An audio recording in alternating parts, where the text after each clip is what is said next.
Full figure. Full figure. Full figure.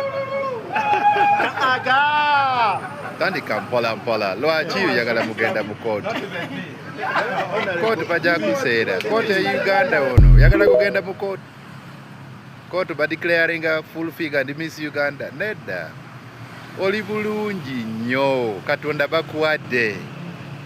Olina empisa bakuza. Togenda mu kooti. Ono statement ono si statement ya full figure. Statement ono ya Mao. Tandika mpola mpola. Full figure.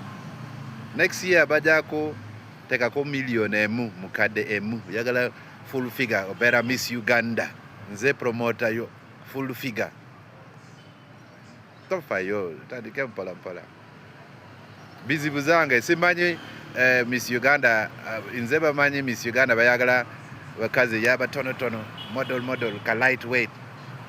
Kobanga sawa ono Uganda bayagala size byonna full figure byonna.